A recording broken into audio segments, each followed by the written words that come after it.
This is the clerk. We are now live on the meeting portal and YouTube.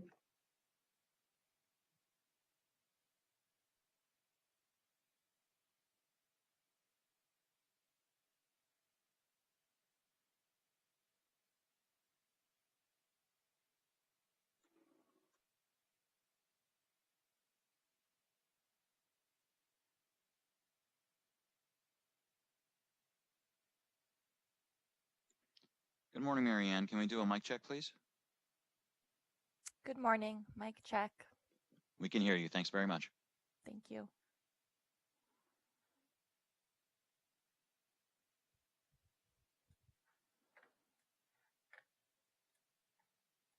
I'm going to be projecting my screen. Should we do a share screen test? Yes, please.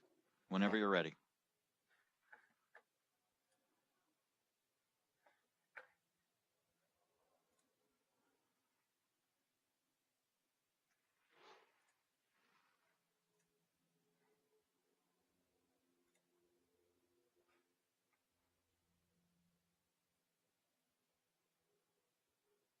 We can see it. Looks good. Okay. Thank you. Thank you.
Good morning, Shirley. Would you like to do a quick mic check?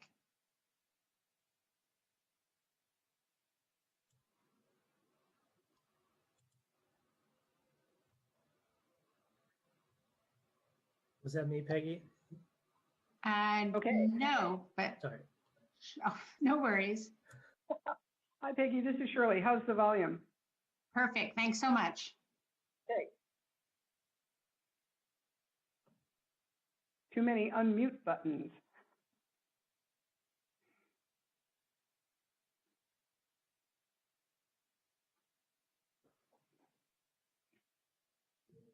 Good morning, Shirley. It's Sylvia. You're a little backlit, and I'm not sure if you've got some lighting that can be sort of face forward to help reduce the or improve the visibility. Just wanted to let you know. Hello, Supervisor Simidian. Can we do a mic check, please?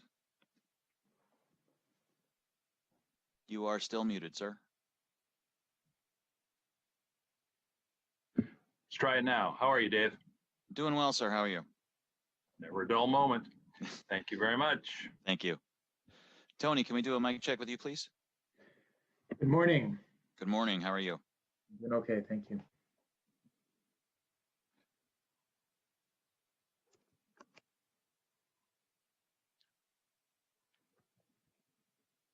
Good morning, Supervisor Wasserman. Can we do a mic check, please? You are muted. Sorry, we'll try that again. Mike. Now we can hear you. Thank you, sir. Had a good mic check? That was excellent. Well done. Thank you. Hi, Sylvia. Good morning, sir. Morning.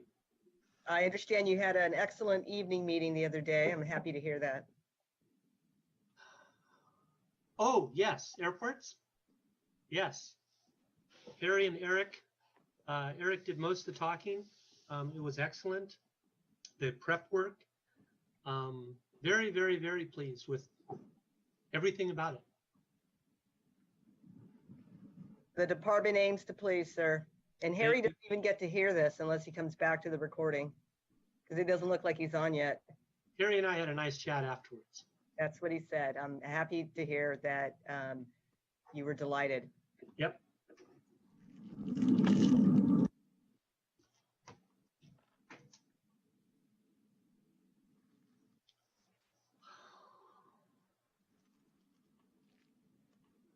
Yeah, I think it's the most optimism, best place we've been in 5+ years.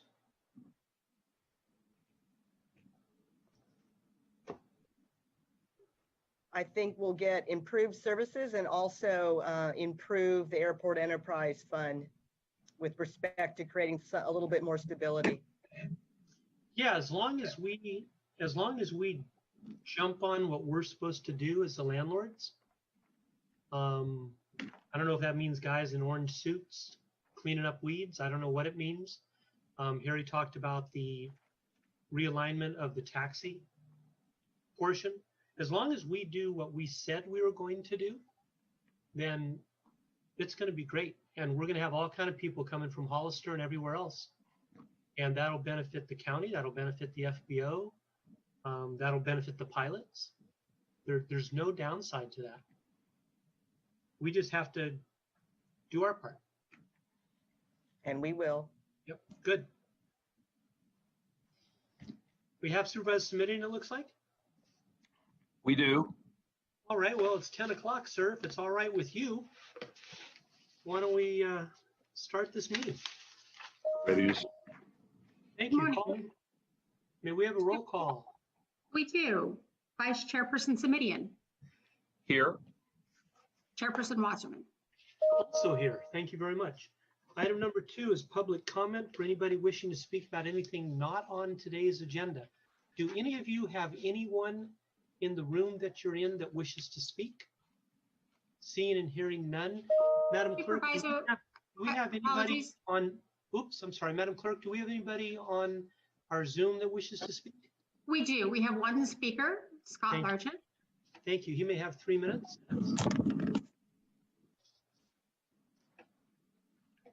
Mr. Largent, I'm unmuting you. Please accept the unmute and you will have 3 minutes to speak. The timer will start when you begin speaking. Thank you. Good morning, everyone. Scott Largent.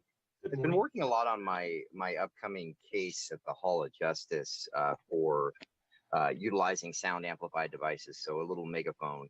This will be the third trial that I'm dealing with over my civil rights. I'm a little concerned about now Brandon Barrett is my attorney, and of course they don't like you discussing cases and stuff like that. They want to kind of keep it in house.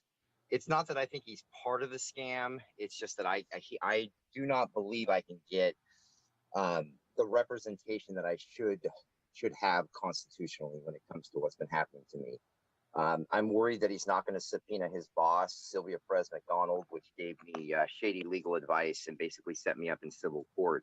I'm also concerned that he's not going to do the same thing with Molly O'Neill and Damon Silver, which also did the same thing. They basically sent me in there to request to have counsel appointed for the same activity in the same spot. So you guys know they're trying to manipulate it. They're trying to go through a civil channel. They're just doing shady stuff that is unconstitutional. It's not American.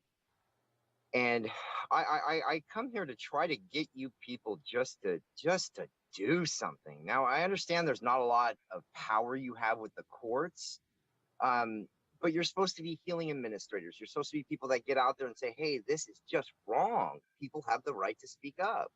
And I had every right to be out there taking it to the big chief for taking all my stuff. I am not going to give up on finding out where dad's ashes are at. I mean, if they're scattered in a tow yard somewhere or they're in some field somewhere, I would like to know. And I'll continue to do that. I'll continue to burn up county and city time. And, you know, it's just the right thing to be able to do. You might think it's a waste of time. I don't think so now. Now, I've been able to figure a tremendous amount of stuff out that I never really wanted to know. I really do know where the bodies are buried at in Santa Clara County. I am ashamed of our judicial system. I am starting to become, I'm just wondering when you guys are really going to do something to clean this place up. Is it going to happen after the election?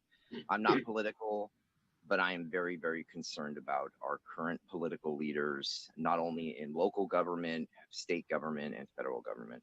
I'm not impressed. Maybe 20 years ago, this was right. It's not now. So you guys have wasted millions of dollars prosecuting a clean and sober father, and you'll never win. You'll never get rid of me. And that's sad. We have a lot of people that are in the same situation that I'm in, and I've been able to put them together now and figure out the pieces. So pretty soon it's gonna, the right things are gonna happen, you know, and we'll finally get community justice. Thank you, Mr. Largent. Do we have any more speakers? We do not. Thank you very much. Supervised Committee, and that brings us to item number 3, which is approval of the consent calendar. And on our agenda, that includes items 7 through 14. Do you wish to pull any items for discussion? No, thank you, Mr. Chairman. If you'd like, I'm happy to move approval of the consent calendar as contained in our published agenda. Thank you. All agree with that motion for 7 through 14. Do we have any speakers on this item? We do not, but we do need a quick roll call vote. We'll do that in just a sec. Do we have any other committee members that wish to speak on any item on consent? Seeing none, roll call vote, please. Vice Chairperson Simidian, Simidian, aye. Chairperson Wasserman. Wasserman, aye. Thank you. Thank you very much. We now move on to item number 4, which is to receive a report from the Office of the County Exec relating to the County Web Portal Transformation Initiative, the WPTI. And Sylvia, we're going to start with you, and then Emery.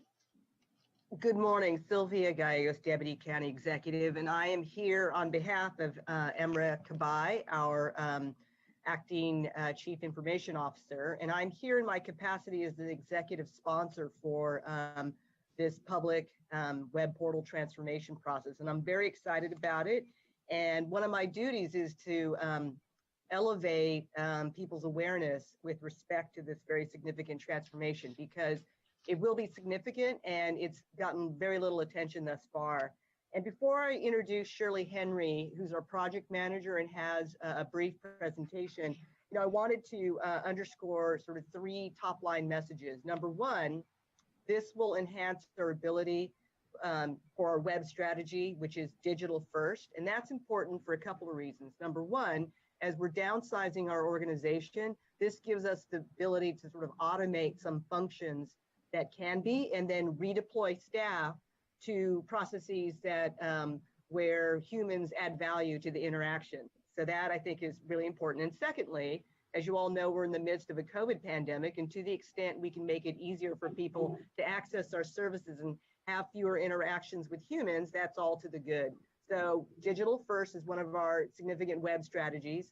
Secondly, we're trying to increase access because we have differently abled people, and some people can, are colorblind. Some people can't see or hear, and so we are trying to conform with the web content accessibility guidelines.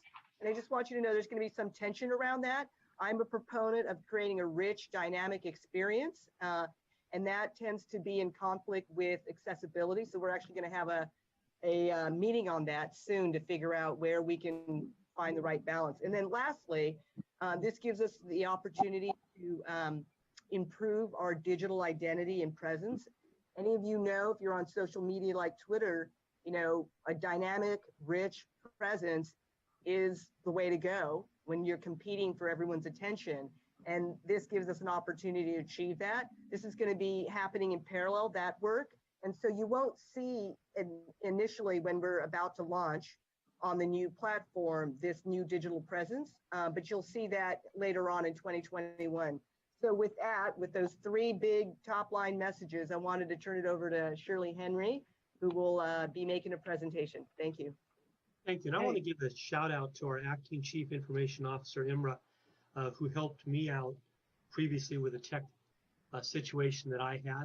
So I appreciate that transition that Sylvia, that you're leading there. And as far as getting more attention on social media, I would recommend French Bulldogs. I think that would be very helpful in a number of the campaigns. All right. We'll take that under advisement, sir. Thank you. Hey, good morning, everyone. As Sylvia mentioned, I'm Shirley Henry. I'm the project manager for this initiative. What I'd like to do is share a presentation about our project and our new environment.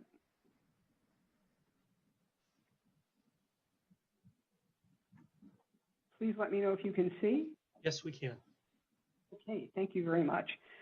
This initiative is about 3 years old, and it will go on for another couple of years.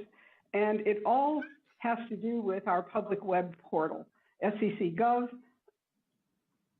SC, VMC, and VHP are the three domains that are affected by this project. So this is the public-facing web portal. I'm going to take you through an overview of the project, a timeline of the project, and then I want to talk a bit about how this platform allows us to better serve digital government.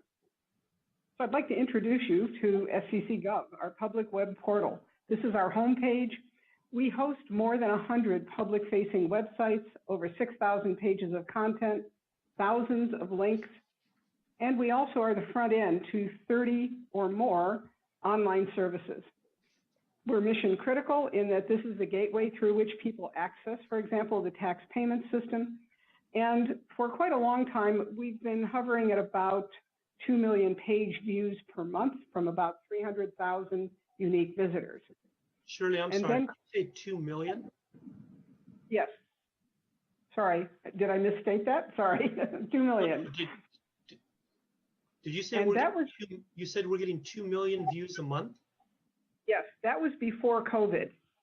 And then COVID-19 hit, and our volume went up to 7 million page views per month. Wow. And despite the fact that we have a rickety old infrastructure, we were able to scale up and keep everything running. This is the platform that hosts the COVID-19 website, for example.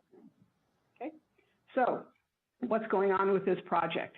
Well, it first and foremost moves all of our public-facing county websites from SharePoint 2010, from that old web environment, to a new cloud-based standard platform. So what does that really mean? Well, to begin with, as Sylvia mentioned, we're not going to initially see a change in what the websites look like. We're doing what we call a lift and shift. We're picking up those websites with the current look and feel and putting them on a new platform. Our initial sites are in migration now and will go live at the end of this month. And our subsequent sites will migrate in waves through March of 2021. Now, there are two drivers behind this project. The first and most important one is the need to modernize and improve the web environment to support digital government. The amount of work that we've been able to do on the old platform is really quite significant, but it's very difficult and very expensive. So we need a new environment. And perhaps even more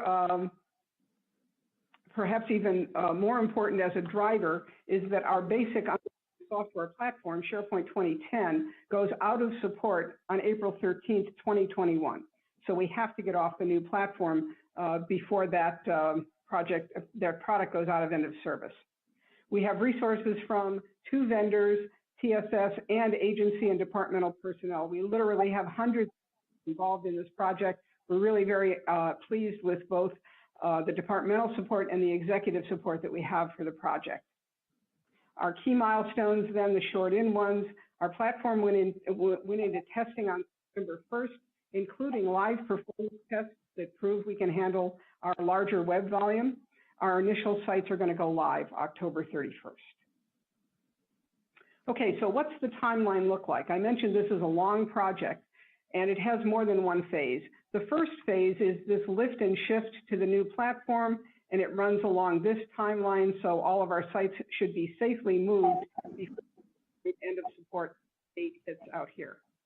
The second phase is actually running in parallel, and this is the beginning of the redesign of our new web environment. So far we've been concentrating on website strategy and architecture, technical underpinnings, and then going forward, we'll be looking at reinventing the user interface design and implementing that design for the topmost levels of the website. And it runs out through the time frame that you see here. Okay, so as I mentioned, there are tactical project drivers around this environment. SharePoint 10 is the tactical driver. So because, now what happens on April 13th, 2021, SharePoint 2010 doesn't go away, they just won't fix it anymore. So if there are sites that have not yet been migrated and there's a new security problem of some kind on SharePoint 2010, Microsoft won't fix that problem. So we need to get all these sites moved in order to protect them. Now, having said that, there's also the risk of moving to a new platform, which can take a little break in time. So our strategy is to move our smaller, simpler sites first to minimize the risk of problems caused by the platform. We have roughly 10 sites that are ready to go within the next few weeks. Then we'll move our most critical sites, COVID-19, Registrar of Voters, Public Health, for example, later on. As an example, the Registrar of Voters has specifically asked that we not do anything with their site until after the first of the year, which gives them enough time to clean up after the November election work.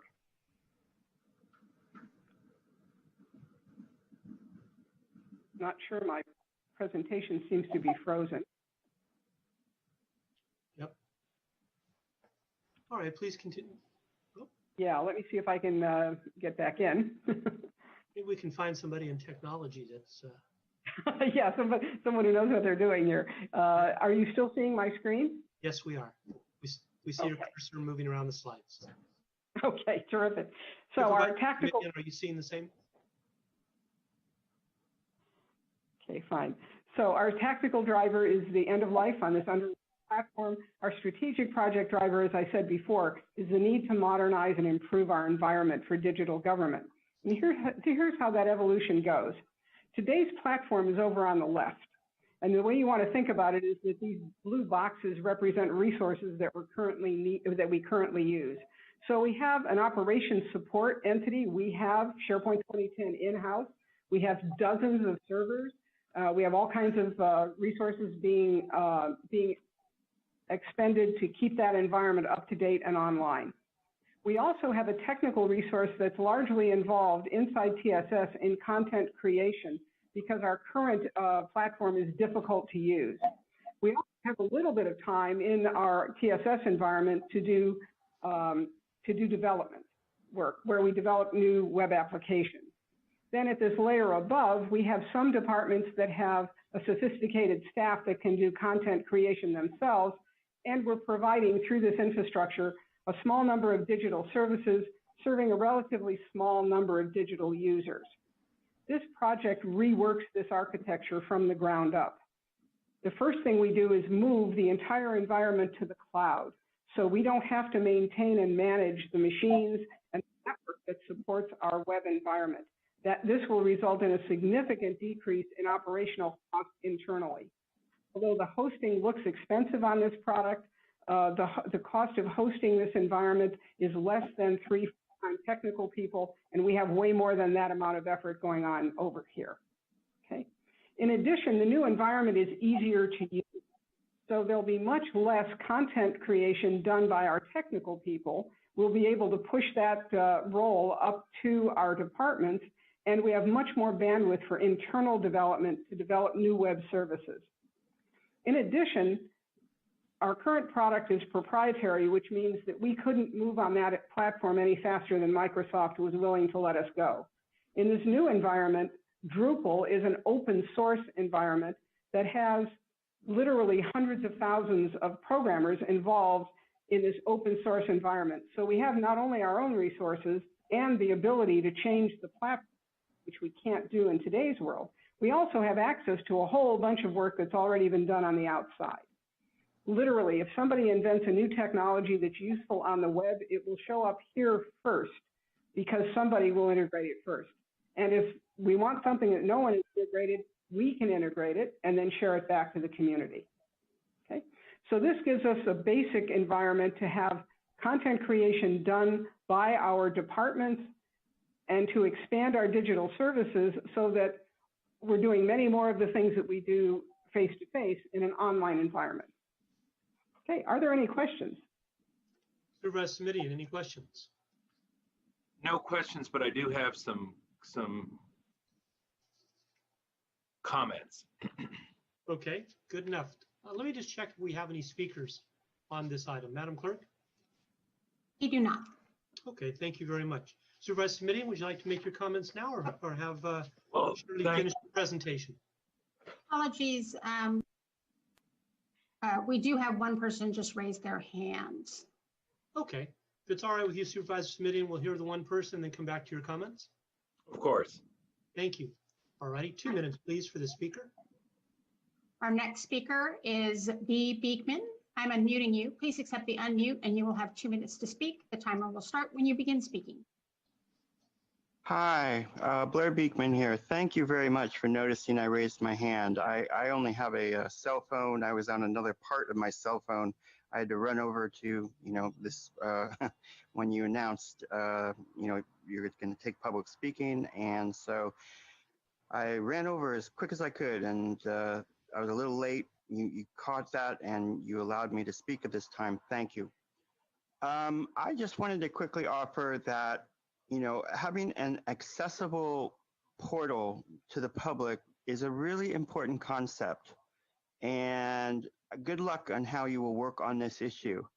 To make it accessible and easy to understand, and perhaps most importantly, to be able to, for a person of the public to find information from the portal is, it's become actually a pretty important concept that is not followed very well by local governments.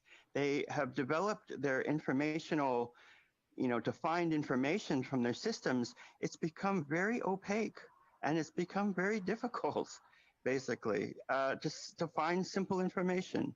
And, for yourselves to work on this portal in such a way to allow access for the public to understand information, that is a concept we have to redevelop for ourselves. So good luck in the efforts with this portal.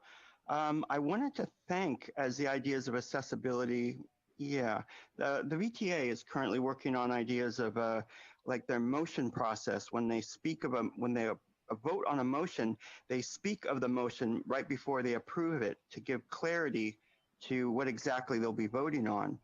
That's the ideas of accessibility that there's a lot of efforts that can be done towards that at this time. Good luck on those efforts. Thank you. Thank you, Blair. Any other speakers, Madam Clerk? We have no other speakers. Thank you. Shirley, did you have additional presentation to make, or can we take Supervisor Simitian's comments? Actually, the presentation is complete. Thank you. Thank you. Supervisor Simitian. Excuse me. Thank you, Mr. Chairman, and thank you for the presentation. And Ms. Gallegos, I'm gonna sort of look to you, and if there are responses that anyone would like to make, happy to hear them, of course. But I think much of this obviously is on the technical side, and look forward to staff managing that. I was more engaged by the reference to content creation, and I think what I would observe is that some of our sites are really geared towards simple information sharing, and some of our sites are geared towards providing a way, as you indicated, to interact with our departments and agencies and take care of business on site. And I think, whatever term of art or cliche we want to use, I would just exhort everyone involved with the process to make sure that the end product is truly intuitive and user-friendly, and not just for people who are expert in using the technology, not just for people who are expert in planning matters, to take one example, but that, if you find your way to a site in a particular page, that we really do make it easy for people to use. And, like any large organization, I would say my own experience with our county is some pages do and some pages don't, just that simple. So, while I understand that this is a large undertaking, technically and financially, I'm really more interested in the end product, that is the content creation, which in the presentation was described as being sort of pushed up closer to the operating staff in each of the departments and agencies. And I'm going to look directly at our director, Jacqueline Anshano, and say I'm hoping that when the time comes, people really are asking themselves, if I was a member of the public and I was trying to take care of business, would I be able to do it? Because if not, all that happens is people are really then frustrated and angry when they pick up the phone and call and need to talk to somebody. So I want to sort of raise my hand and make that observation early on in the process, and ask that throughout the organization, people do their level best to make it truly intuitive, truly user-friendly, whatever other term of art people want to use. So thank you for that comment, Supervisor Simitian. That is absolutely on point, and partly why I think I was asked to be the executive sponsor, because I have had the same exhortation for the last 25 years here at the county. And I want to assure you that while we're doing the design in parallel, we have started from the very beginning with the idea, how do we make this easy and accessible for users? So we started, I'm going to dive into some details now. We started by creating different personas of people who actually will access our system. So for example, people who are getting municipal services or social services.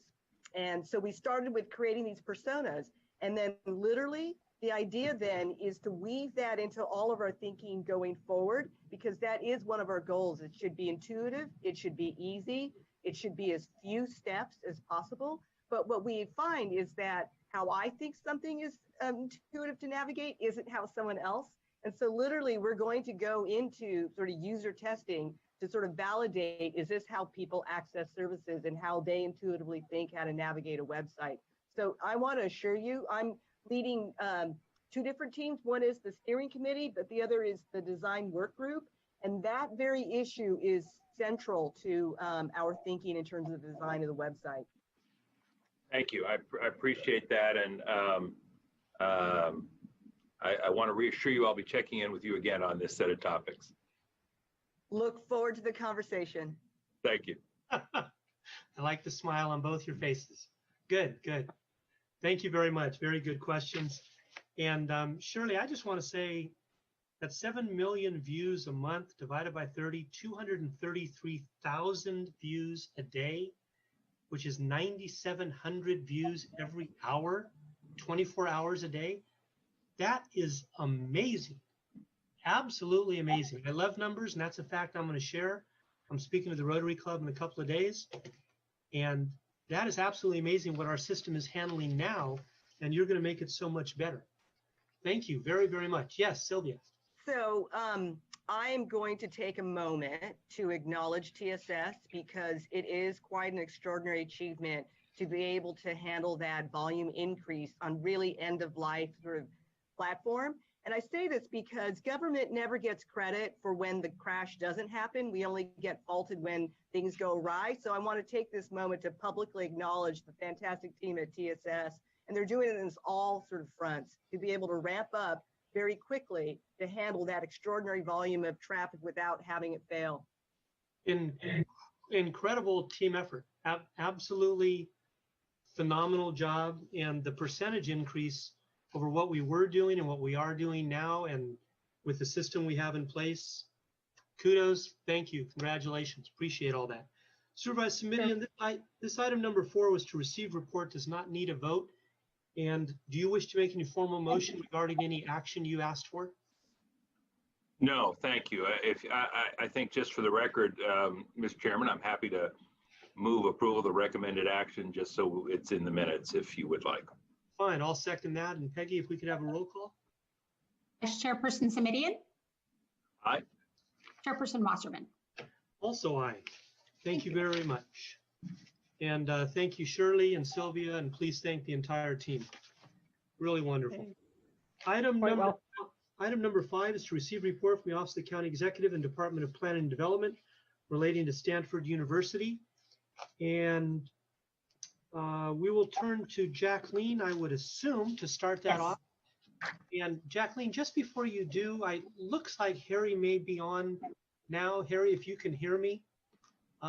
Before our meeting started, I gave kudos to you and Eric and your department for the great meeting you had with SCAPA and the Pilots Association, and the whole way you presented and Eric presented, and the buy-in from the pilots and everybody there at South County.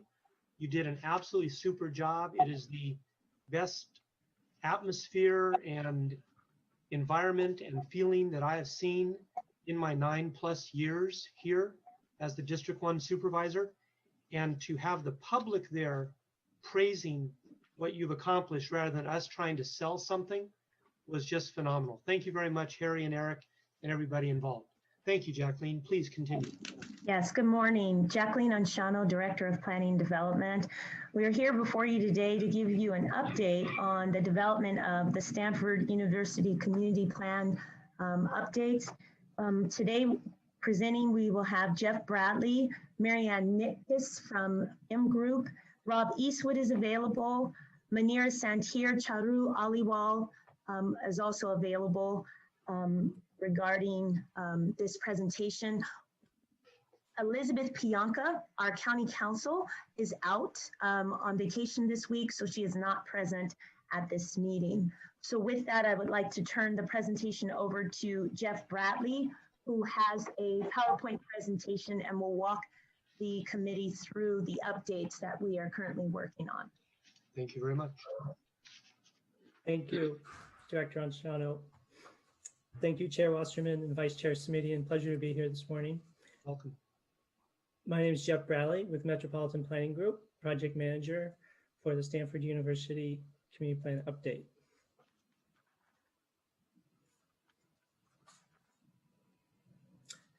As the board members are aware, the community plan was first adopted back in December of 2000 with only minor amendments over the years. The plan is comprehensive and covers all 7 required general plan elements of land use, housing, circulation, open space, resource conservation, as well as health and safety. The plan does cover, as shown on the map here, all of the Stanford lands within Santa Clara County. This is over 4,000 acres, just over 6 square miles. Additional Stanford lands extend into Palo Alto, Menlo Park, Portola Valley, as well as Woodside and unincorporated San Mateo County. Those lands are not part of the community plan area. Next slide. Thanks, Marianne. Many of the updates to the plan were considered during the GUP process, which was the general use permit that occurred between 2017 and 2019. Many of these issues form the basis for the referral by the board earlier this year, back in February, to continue this work. Policy issues that have come into focus more recently include the need to include policies around vehicle miles traveled, as well as complete streets, the importance of design guidelines and objective standards for future development, as well as any post-COVID considerations that may be needed by the university.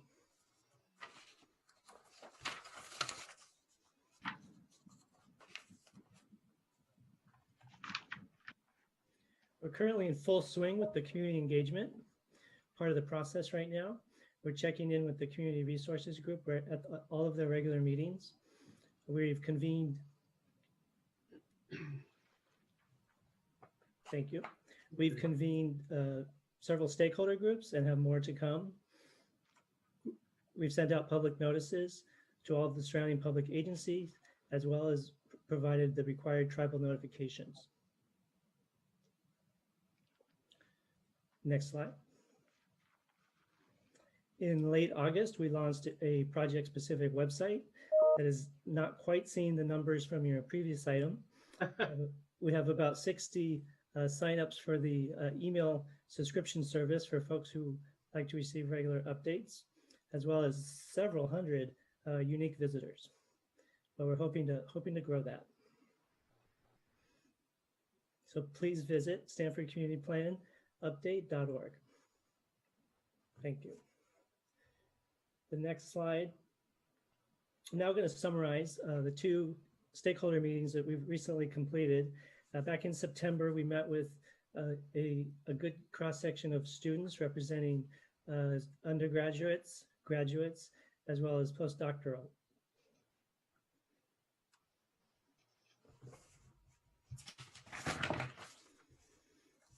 The main issues discussed by the students and raised as matters of concern included public safety reform and law enforcement, the issue of student food insecurity, postdoctoral researchers as a forgotten campus population, the issue of healthcare, especially for dependents, and the inclusion of all types of workers, including temporary, contingent, and subcontracted workers on the campus in community plan update studies and content of the plan itself.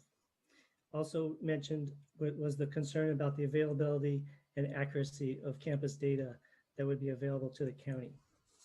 Additional items of concern mentioned by the students was an awareness that the study within the municipal services study analysis should look not just at other cities, but also comparisons to other universities, the important issue of domestic partner violence, as well as sexual and intimate partner violence, and consideration of affordability and accessibility of services rather than simply the term adequacy of services.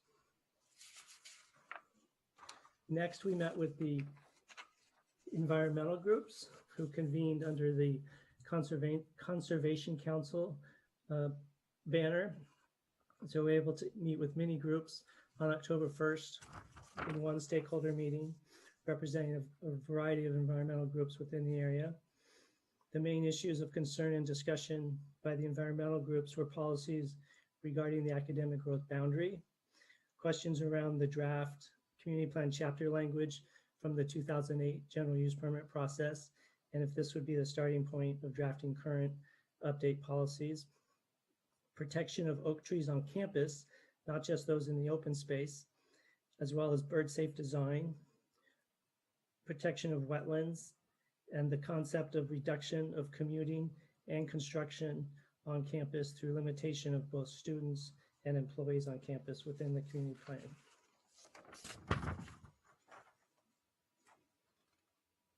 We have several upcoming stakeholder meetings that have been scheduled. We have a large multi-jurisdictional group that represents many of the surrounding cities, including San Mateo County. We're meeting with them next week, as well as Stanford University itself as a stakeholder.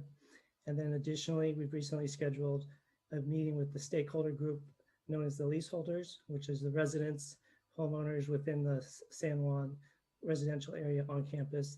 And that's been scheduled for November 10th. So it'll be a busy week next week.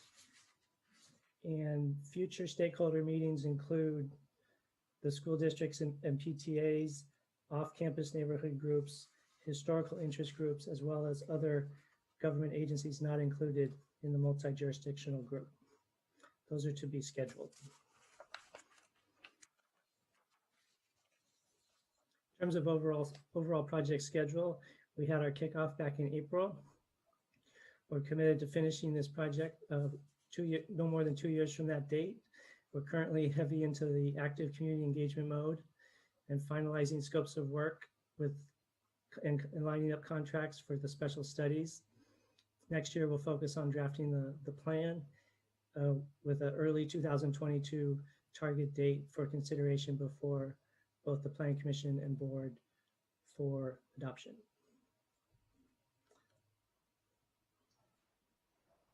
Next steps include continuing the meetings with the stakeholders as outlined, coming back to the board next week on Tuesday regarding the issues of policing on campus and approval of a child care scope and budget for one of the specialized studies.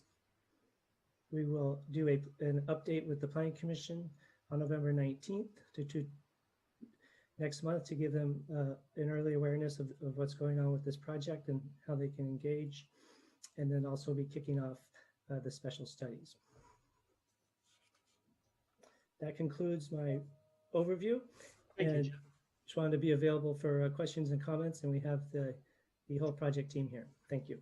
Thank you. I appreciate that. Peggy, do we have any public speakers on this item?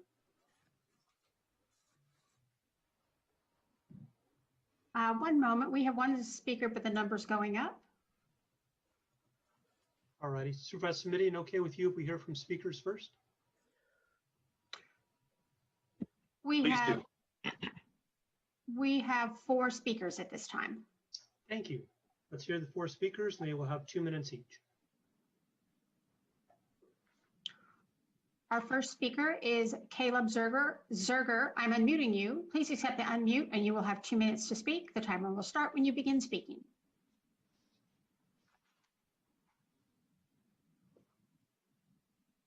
Caleb, you've accepted the unmute.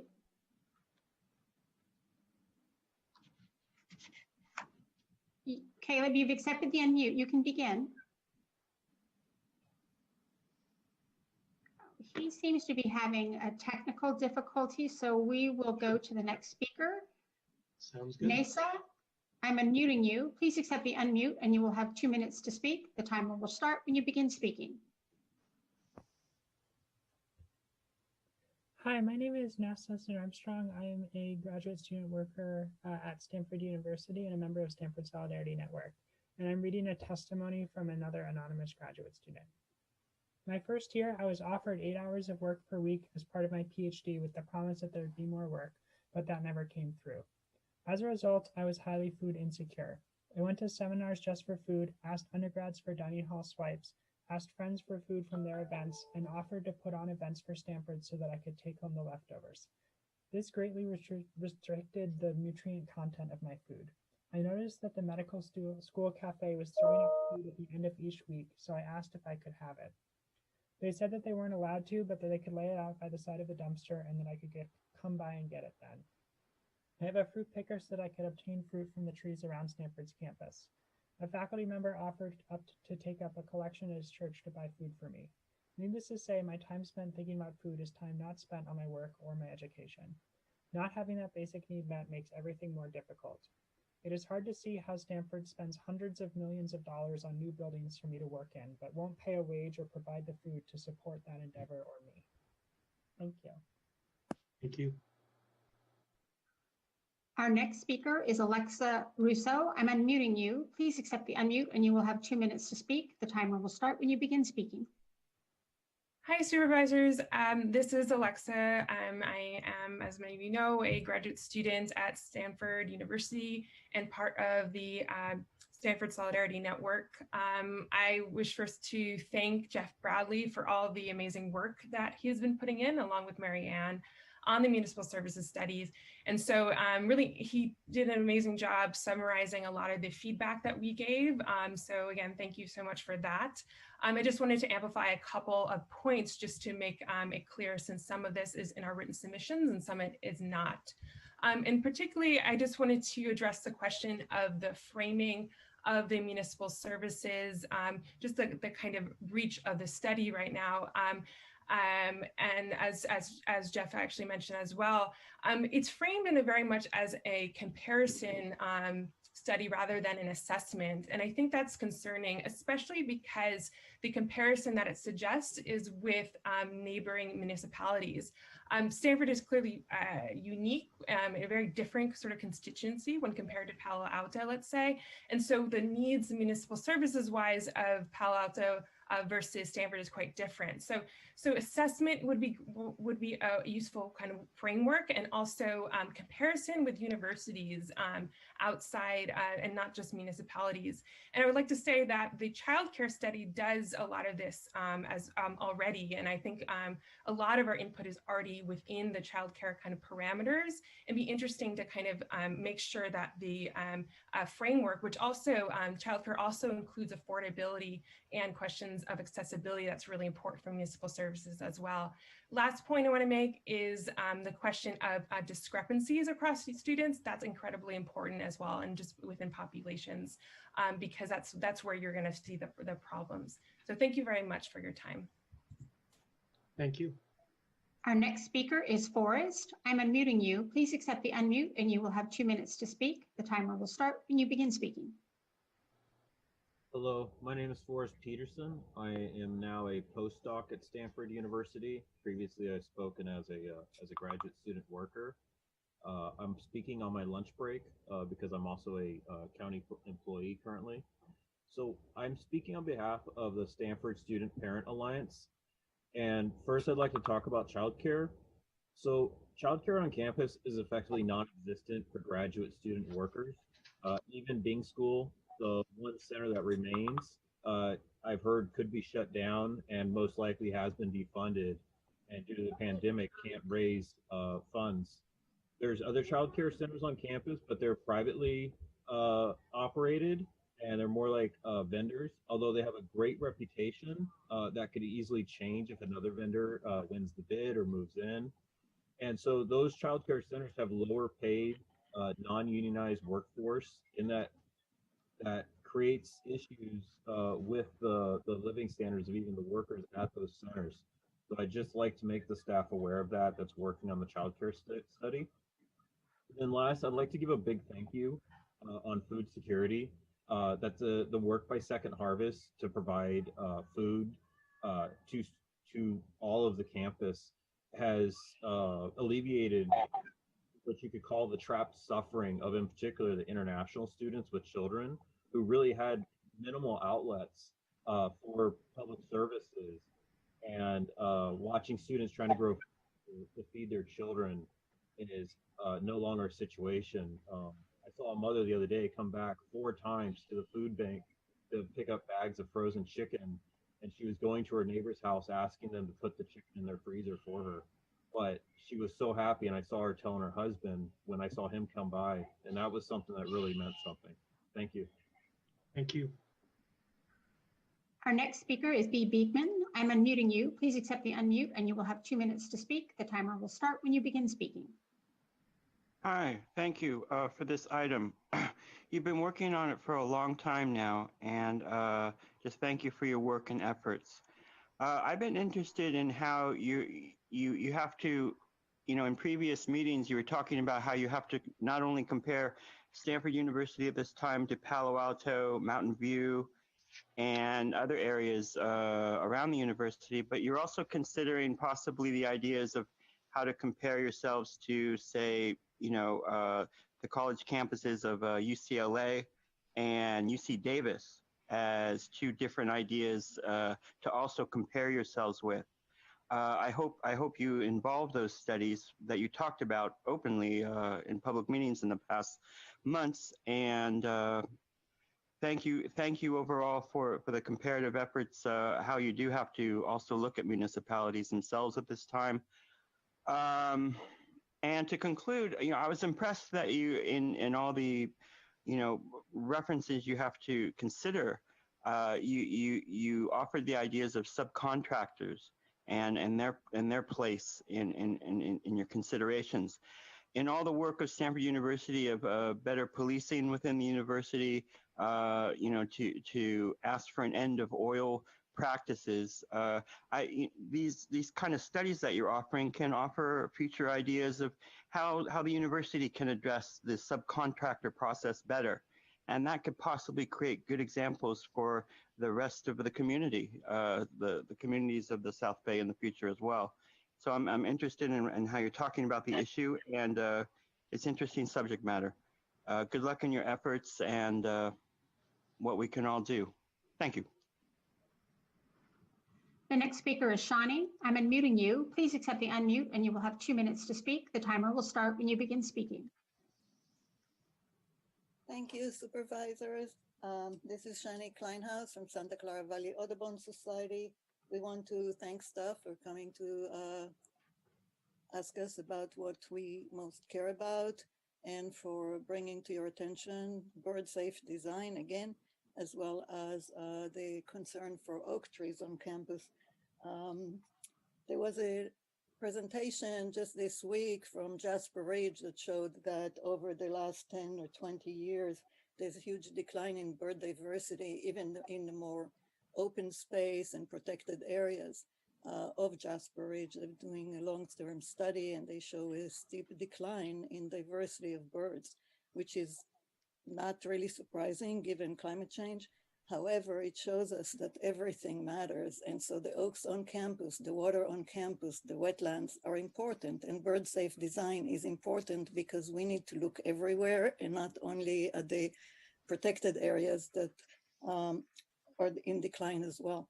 And for bird collision protections, Stanford actually built a building right next to Lake Lagunitas, and they used ultraviolet markings to protect birds. So the glass is supposedly visible to birds, but not to people. And I would love to know how that is working, because there are many species of birds that don't see UV. Some do, some don't. And so it would be really interesting for us to know if it actually does work to protect birds from collisions. We know that visible markings do work very, very well. A recent study showed that that can help with 90% of collisions. My time is up. Thank you for your work and continue to protect our natural resources. Thank you. Thank you, Shawnee. Our final speaker is Anna Toledano. I'm unmuting you. Please accept the unmute and you will have 2 minutes to speak. The timer will start when you begin speaking. Great, thank you. My name is Anna Toledano, and I'm a graduate student worker at Stanford, representing Stanford Solidarity Network. I'll be reading what Caleb had intended to read before, technical difficulties. We've been in discussion about the issue of food security at Stanford, and we would like to reiterate the severity of the problem of student food insecurity, which Forrest also commented on. A 2016 study of University of California students found 40% of undergraduates and 20% of graduate students experienced what the USDA defines as low or very low food security. A survey taken before the pandemic found 12% of graduate students at Stanford were actively experiencing very low food security, and 22 had experienced it at some point. Over 200 students utilize a monthly on-campus food pantry, with some using the food pantry as their primary source of nutrition. The lack of food security among students is a major barrier to equitable education and compounds issues of physical and mental health within the Stanford community. We're happy to hear that the county will be including food security as an issue in the Stanford Community Plan. We believe that there is a good opportunity to apply the community health guidelines outlined in the health element of the county general plan in particular, the guidelines for addressing food security to the Stanford Community Plan. In this regard, we would like to restate our request that food security be included as part of the municipal services study. Page 62 of the HLUT agenda packet details the ways in which the health element has been used to guide the county and city governments towards addressing food security through municipal services. We ask that the municipal services study address whether Stanford is addressing food security through municipal services as some cities are, if they're doing so effectively, and how they could improve. The municipal services study would be a valuable tool in our fight to ensure that Stanford addresses issues of food security within the Stanford community. Thank you. And that concludes our speakers. Thank you, Peggy. I appreciate that. Supervisor Simitian, your comments?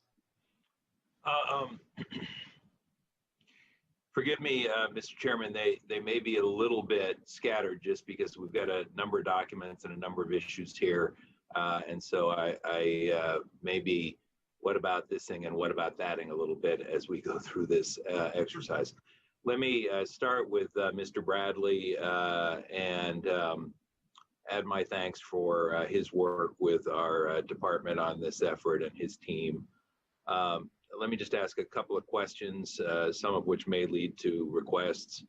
Mr. Bradley, I thought the point that I think it was Ms. Russo mentioned about thinking of this as not just a comparison, this municipal services study, forgive me, is not just a comparison, but also an opportunity to assess what the specific service needs were of this particular population on the campus, differentiated from populations in surrounding communities. I thought it was an interesting and important frame on the conversation. Is that something you anticipate doing? And full disclosure, Mr. Chairman, frankly, I think I've been among those who has most frequently said, let's make sure we're comparing to the level of services provided in surrounding communities. And it's not that I think it just frankly hadn't sort of focused as much as Ms. Russo is encouraging us to on sort of assessing the unique needs of a unique population. So I want to follow up on that a little bit more with Mr. Bradley. Thank you. Thank you, Vice Chair Smitty and Jeff Bradley again with M Group.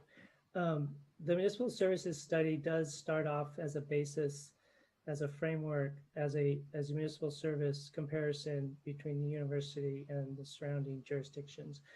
However, it's acknowledged by staff and the consultants that Stanford is unique. It's not a municipality. It's a university, and so for those services where it's clearly apparent that's some comparison to other universities or best practices or simple common sense, that something maybe need to be a little different than what a regular city would do. The study will be broad enough in its scope to account for those types of situations. I think the point that was driven home earlier, though, in the testimony was, you obviously have a different set of needs among, let's say, lower income graduate students who are foreign nationals than among higher income, higher wealth residents of some of the surrounding communities. Is there a way to sort of formalize this need to assess the service needs of the particular campus populations that we're addressing? Can we, I want to look to Ms. Anshano as well as the director to make sure that we're on the same page. I think we are, but I do think this is an important point that is sort of overarching. So it's not just, sort of one thing that we need to add to a list. It's really overarching in terms of how the approach is made. And as I say, I've been among those who's been saying, want to make sure we compare to the level of services in other communities. But I think the point that was made is really sort of key. I agree, and I apologize for I did skip over in my presentation the background information that this work does also include 3 separate and distinct special studies that'll inform the community plan update. Apologize for the printer going off behind me. So the focus of this conversation has been mainly on the municipal services study. and we've talked about how that can be responsive to different needs. But we also have a standalone childcare study that one of the public speakers mentioned, and that'll have a strong focus on the childcare needs, obviously, of graduate students and possibly undergraduates if they have dependent children with childcare needs, and postdocs. So you have the municipal services study, the childcare study, and there's also the housing affordability study specifically focused on graduate students, which was an issue that came out of the general use permit process. So I believe that between those three studies, there'll be an opportunity to look at distinct populations and what the specific needs are. Let me try and get this on the record, and if it seems like I'm trying to put you on the spot a little, it's because I am, and I want to look to Ms. Anshano to see if I can bring you both to the same place, and you may tell me, hey, we're already there. In fact, we've been there a long time. But can we commit to making sure that in addition to looking at the need for municipal services as a exercise in comparison with surrounding jurisdictions, that the municipal services study will reflect an assessment of the needs of the campus population, which is distinct and different from that of surrounding communities? If I could get a yes, absolutely. Thank you, Director Anshano, I appreciate it. And Mr. Bradley, is that something that we can get a yep, that'll happen from you as well? Our chairman, Mr. Wasserman, is smiling as he sees negotiating with you here in real time. So I'm trying to get a yeah, we can make that happen. I think that's clearly within the scope of the study. Any services provided have to be relevant and applicable to the service population. Thank you. I appreciate that, and thank you, Director Anshano.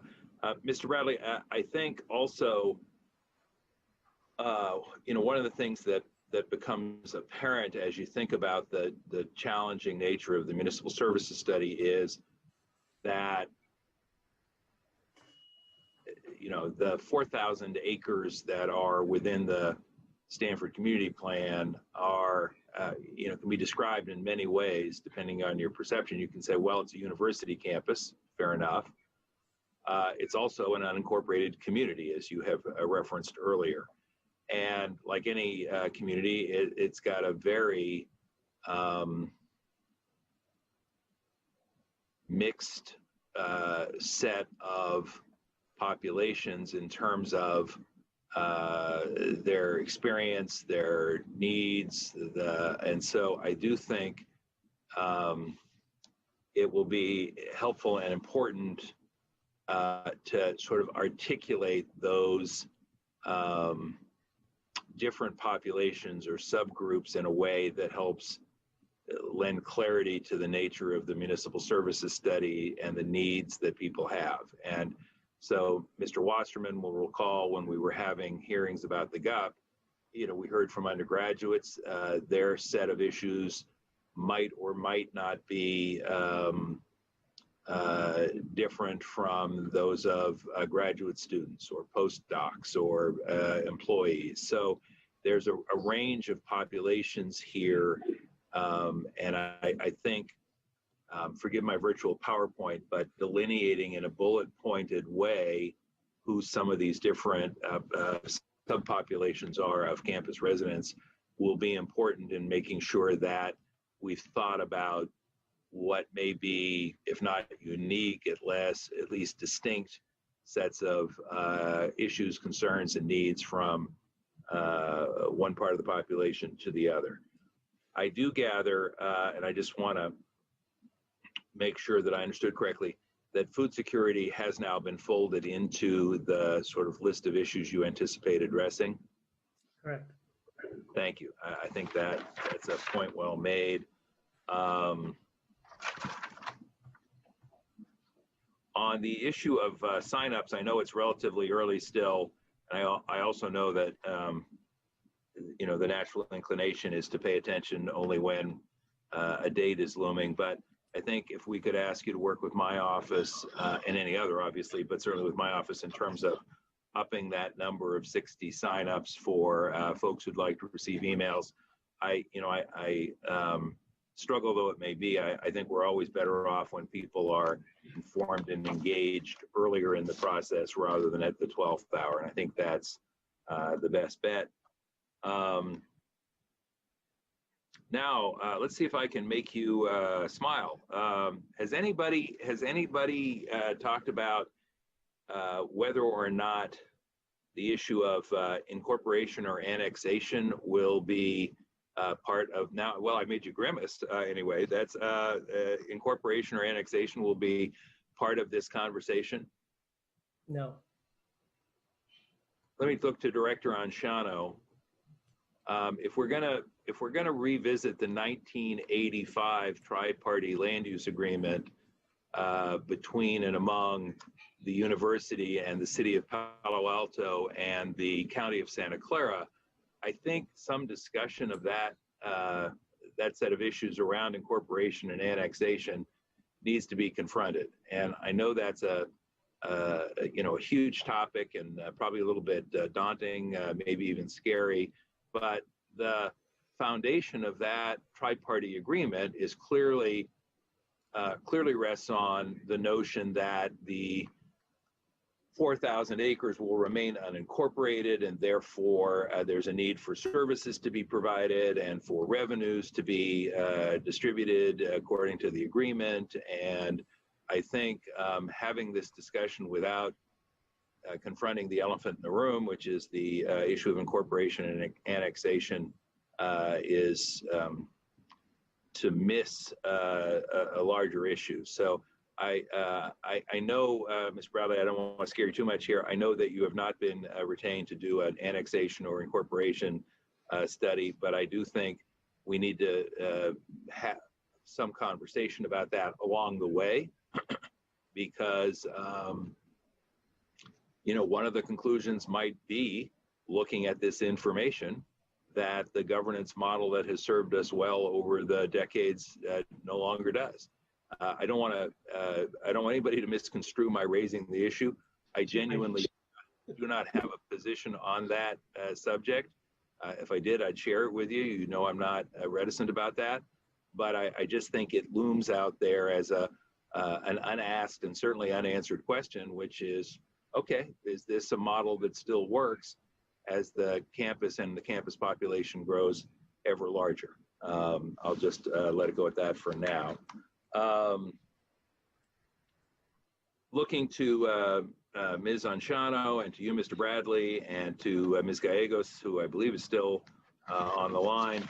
I just say I noticed that that as part of the packet we have, there's reference to the fact that the timeline could take approximately 18 to 24 months to complete, with a target completion date of fall 2022. Mr. Bradley, I think you were a little bit more ambitious in the timeline you just described to us. But let me just say, I'd like to ask that we try and make this happen sooner rather than later. We all know we went through 3 years worth of discussion on and voluminous environmental assessment on the general use permit application, which was ultimately withdrawn. So we have that 3 years, plus we're now a year later, coming up on the 1 year anniversary of the application withdrawal, and then we're talking about 2 years after that. 6 years to get a few basic sort of community plan update matters resolved is an awfully long time. And so I'm going to be asking staff, not today, but at subsequent meetings, Mr. Chairman, if I may, through the chair, to come back with some identified ways we can move this process along while still ensuring that everybody is fully informed and engaged as they should be. But feel strongly that 6 years to get to some community plan update amendments is long. The other thing I want to say, and I'm looking at the attachment about municipal services to be analyzed, and full disclosure, I've shared this through my office with the staff and the consultants. I do think there are a number of services that have been identified for inclusion in the municipal services study, that we just need to be mindful of the fact that there are a range of ages on the campus. Everything, as we just heard in the child care discussion, Mr. Chairman, from infants and toddlers to senior citizens. And, you know, I think it's easy when you are talking about a university campus, again, to sort of have, you know, a sort of a particular age cohort in mind. So when you're talking about libraries, for example, you know, are there library services for, you know, children and families as well as for undergraduate and graduate and academic work? When you're talking about parks and recreation, certainly the university has been a steward of, you know, vast swaths of open space that, you know, are highly valued. But are there active recreation facilities, again, for families who make the campus their home? I heard the passing reference to domestic violence, Mr. Bradley, and I just want to make sure that it's not a passing reference, that it is in fact incorporated into your municipal services study. Is that where we are? So Supervisor submitting, this is Sylvia Gallegos, Deputy County Executive. I wanted to speak on this matter. As you know, on Tuesday, I'm also involved in another report back, which is what we're referencing as the Title IX report back. And the statement we make in the report is that if the board approves, we'll call it an audit for the purpose of this discussion, that in fact the audit would serve to address some of the intimate partner violence and other issues that have been raised. And so that would complement and supplement the municipal services study, but that's really where that work would be done. Thank you, Ms. Gallegos. I'm more concerned, obviously, that the work get done than I am about in which venue or which tool we use. But I do want to ask that as part of this exercise, we make sure that the work is being done relative to the campus in some venue and at least monitor that. And so, you know, if the municipal services study concludes that, you know, this is a topic that is more fully addressed and better addressed in another effort and wants to incorporate it by reference, fair enough, but I want to make sure that it does get addressed. Okay. Yes, sir, Supervisor. And since, as you know, I'm involved in both projects, there'll be very good coordination between the two. Thanks, appreciate that, Ms. Gallegos. And then I want to mention, don't have it in front of me, but I recall that we did receive correspondence from the Palo Alto Unified School District in connection with this effort. Want to make sure that attention to schools is paid. Understand that that may involve the work that's been previously done. My recollection is that in the GUP effort, we had an outside consultant or contractor who provided us with some information there, but I do think you can't have a services study like this without addressing the need for schools for the school age population. And then just a couple of very specific things. On the list of stakeholders, Mr. Bradley, I would just note among the student groups in particular, student groups are dynamic by their nature. New populations organize, new interests come together. So I would just ask that as you do your work, that you find a way somehow to check in from time to time to make sure that there isn't some group or set of interests that has been overlooked or that has emerged since you began your work, or at least defined itself somewhat differently. And among the groups that should be included, I'm not sure I saw California Native Plant Society among the environmental groups. Want to reference them. I think the folks at Working Partnerships would be useful to pull into the exercise as well if they're amenable to that. And I think that's it, Mr. Chairman, for now. Key phrase there was "for now," as you know, other than to say thank you again to Director Anshano and Mr. Bradley. I would echo the comments that were made earlier about the caliber of the work that we've been getting from MGroup. Thank you. How is that for a received report, Jeff and Jackie? Yeah? Very good. Thank you. That's nice. Thank you. Thank you. So we've had public comments, we've had Supervisor Simidian's comments, and I think everything that we've heard and was said was valuable, and I appreciate the report. What I will say, Mr. Bradley, is my understanding was that the PowerPoint came out yesterday afternoon. It's not as convenient now with people at home, sometimes in the office. If that can come out a day or two earlier than our scheduled meetings next time you appear, I would appreciate that. It would make it easier for me to have in advance and be able to review it. I thank you for that. And with that, Supervisor Simidian, this is a received report. All of your comments are on public record. I don't think a motion is necessary unless you disagree. Happy to simply receive the report if that's your preference, Mr. Chairman. Thank you.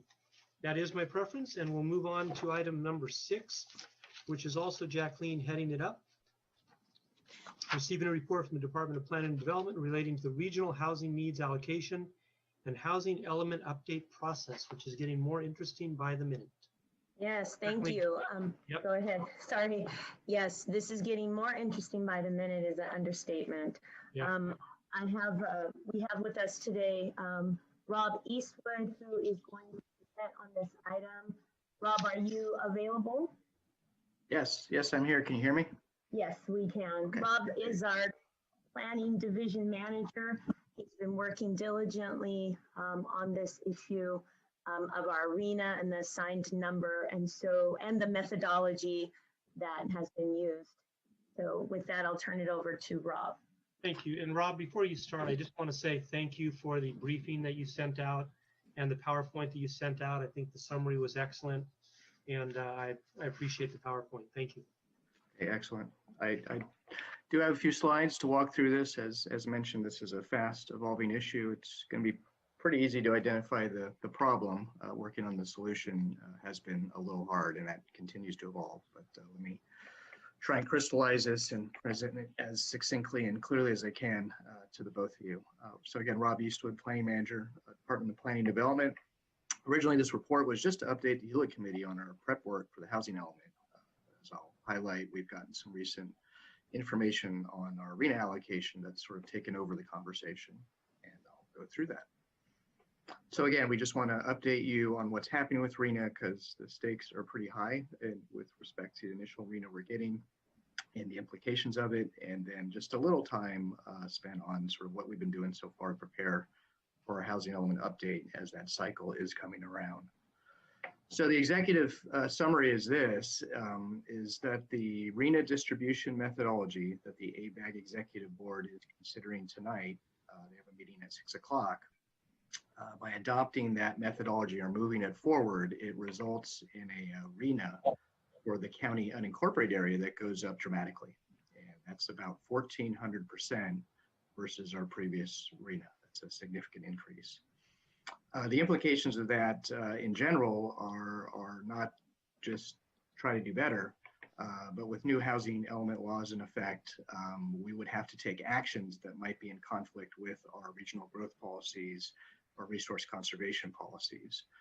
And that could entail rezoning rural properties, conservation properties to put in housing to meet RENA needs. And that's why we're bringing this to you and trying to let the board members know that the implications of this have potential big policy conflicts with our general plan and a lot of sustainability goals that layer from the state to the region to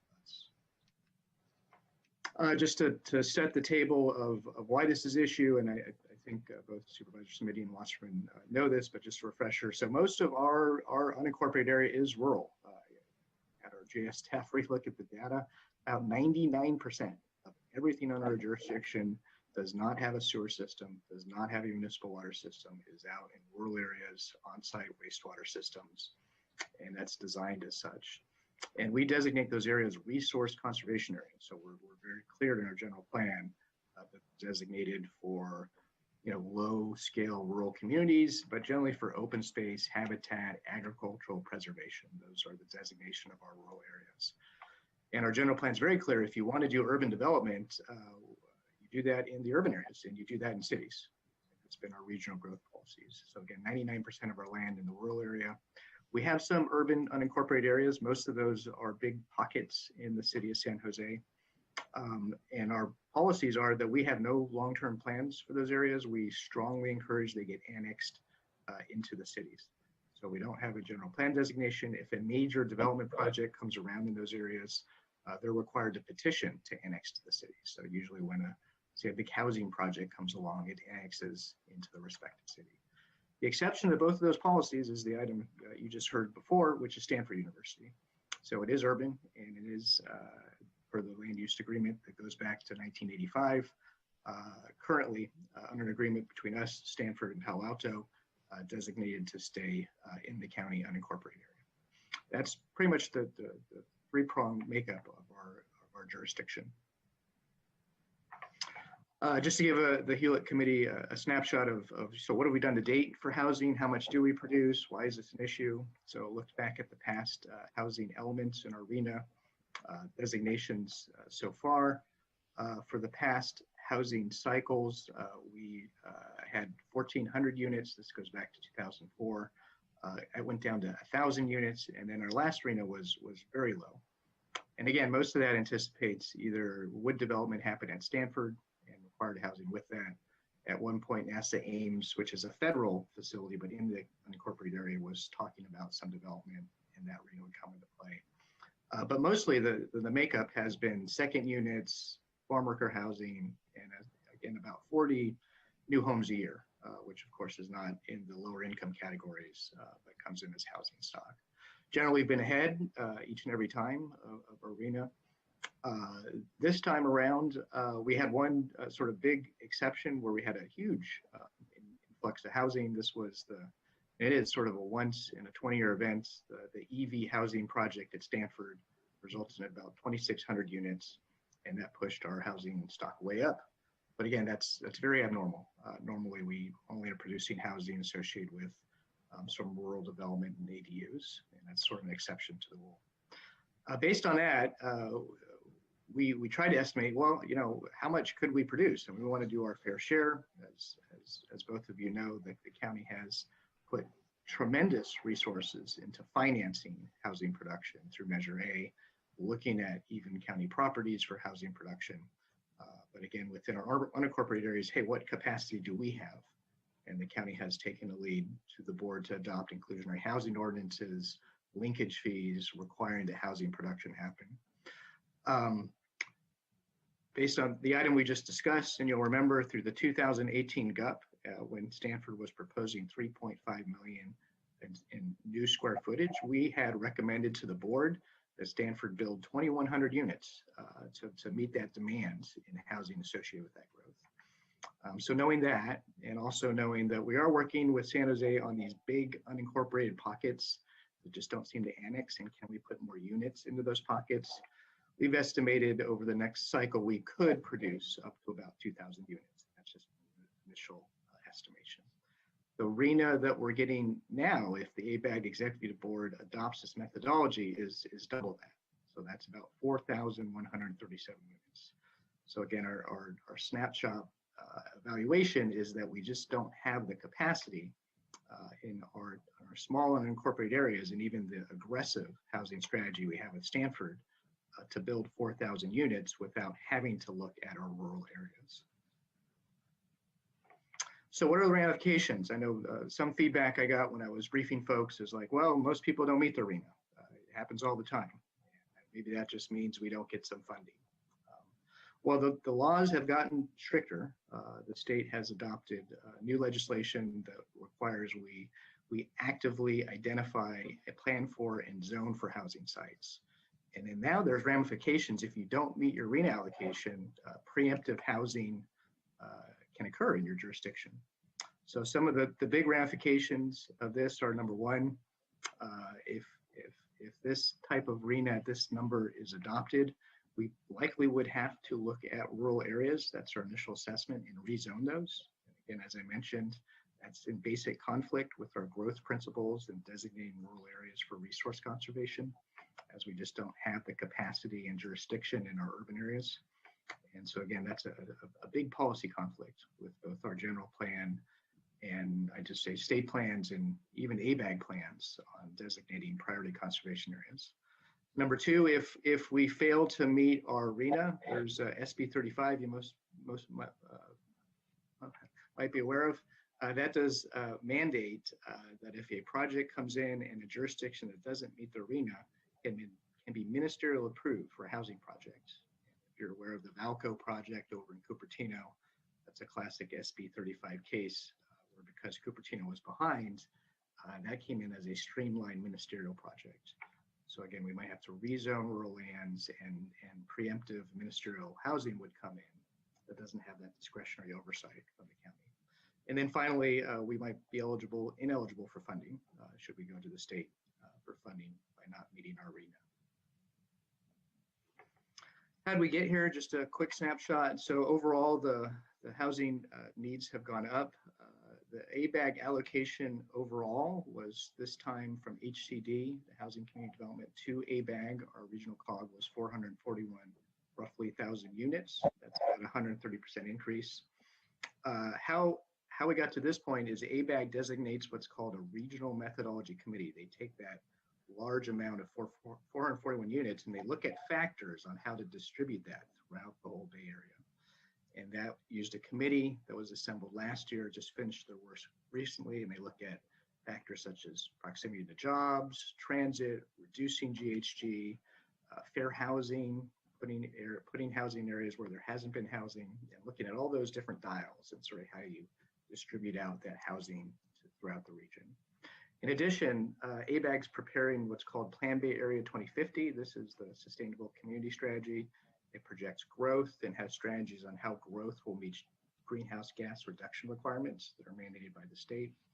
And so the RENA distribution has to be consistent with Plan Bay Area. And the growth projections on new population under Plan Bay Area have to be consistent with the RENA. So those work together.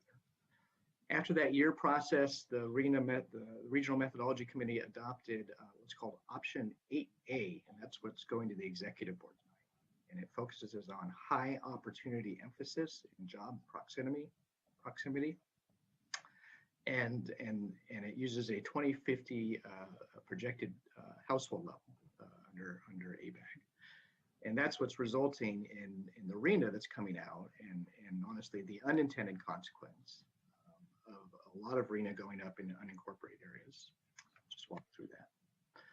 Overall, as a percentage, our cities and us in the South Bay got about 1/3 of all the RENA, that's 33%. Most of the Santa Clara County cities, and this goes from Gilroy to Morgan Hill to Cupertino to San Jose, saw about 100%, 500%. For example, San Jose got about 100% increase. Rob, you're fading a little. Rob, you're fading a little bit. If you can direct yourself more towards your microphone. I apologize. Thank you. I'll get closer.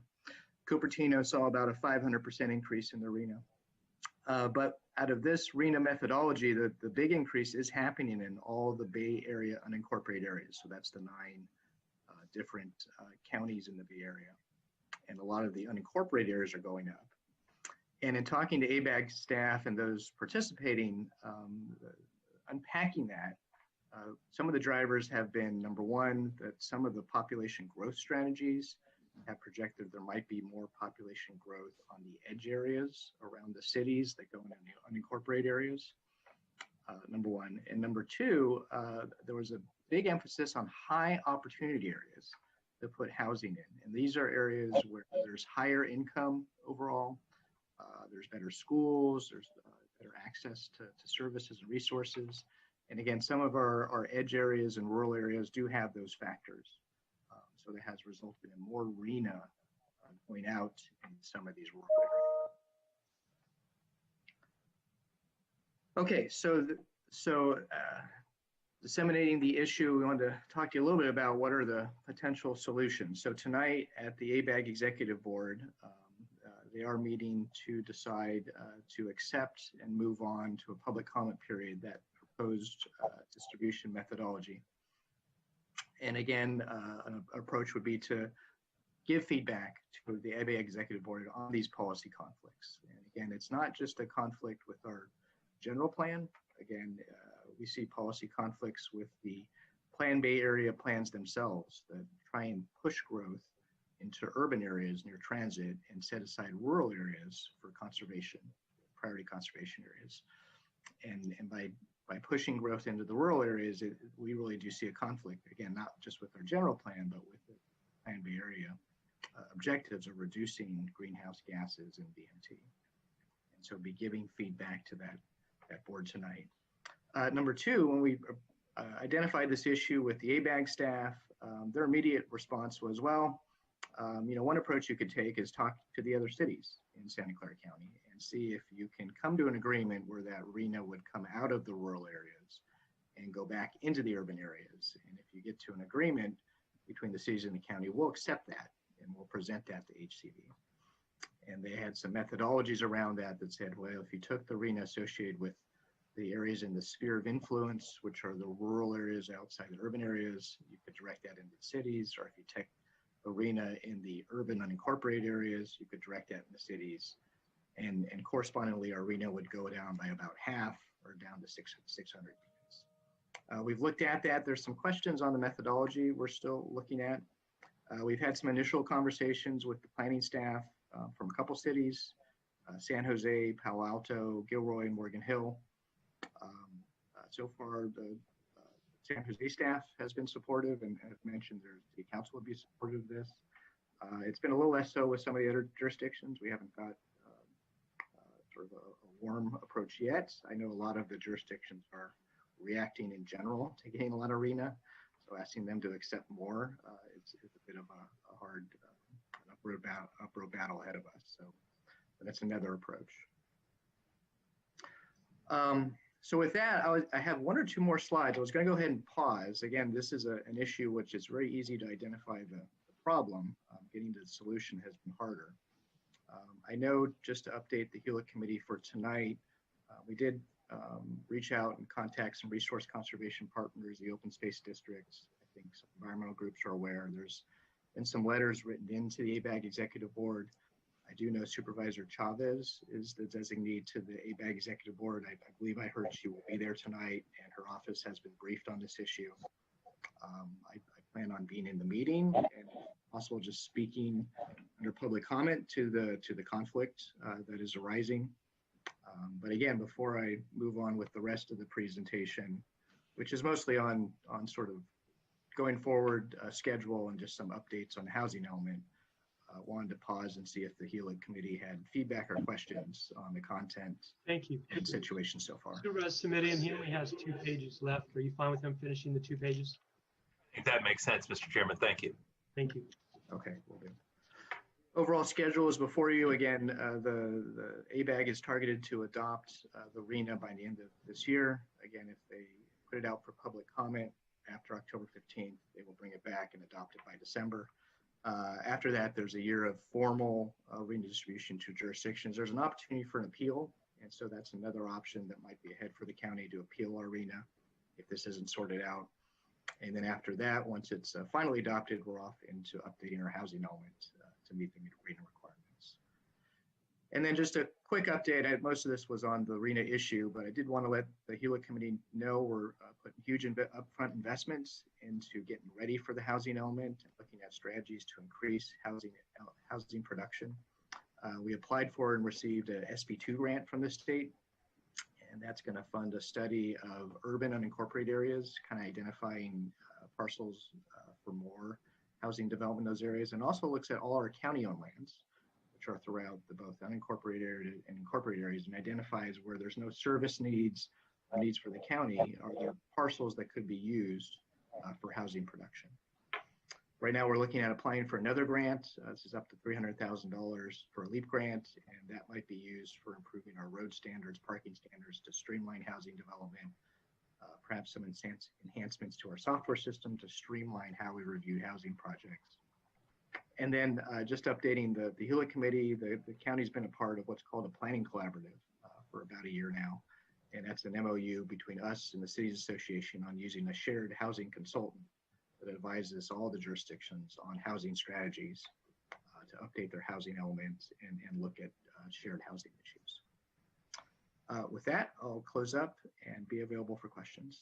Thank you. Thank you, Rob. I appreciate that. Supervisor Committee, and if it's okay with you, we'll see if we have any speakers. Thank you, Mr. Chairman. Thank you. Peggy, do we have any speakers? We have 2 speakers. Thank you. I'll have 2 minutes each. Our first speaker is Mark Landgraf. I'm unmuting you. Please accept the unmute and you'll have 2 minutes to speak. The timer will start when you begin speaking. One moment. The timer will start when you begin speaking. Thank you. Good morning, members of the Hewlett Committee and staff. Mark Landgraf, External Affairs Manager, Santa Clara Valley Open Space Authority. As a proud partner to Santa Clara County on protection of the agricultural and natural resources in the unincorporated areas of the county, we wish to express our serious concerns about the regional housing needs allocation or RHNA methodology that was just described by staff that will be considered for adoption this evening by the ABAG Executive Board. To be clear, we're not the least bit anti-housing and don't contest the overall regional housing numbers being put forth, nor those to Santa Clara County cities as a whole. We applaud and support HCD and ABAG efforts to address our severe housing crisis. We're simply advocating for the smart growth principles our foresightful county leaders have been promoting. The current ABAG staff recommendation to adopt option 8A methodology would require the county to absorb over 4,100 housing units in the next cycle, as you saw.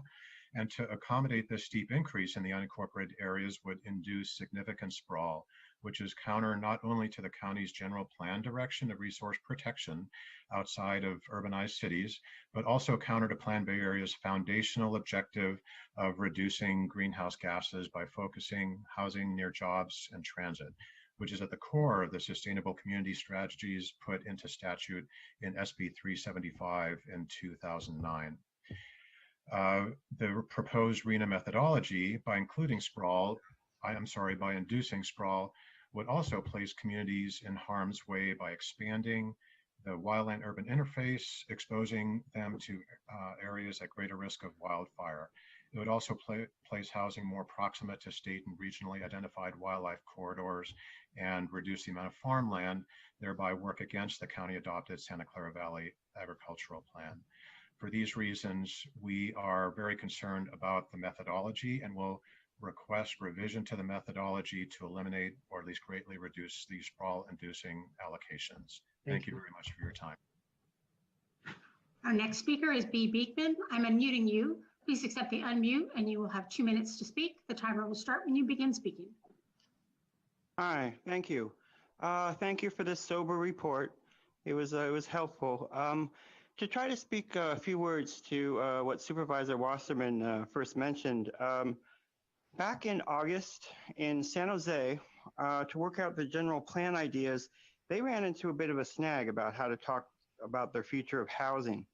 And at the same time, cities like Fremont and Redwood City, diverse areas from different sides of the Bay, the South Bay, they have been developing ideas to address community and policing in terms of housing and what can be equity with housing, which is really interesting concepts.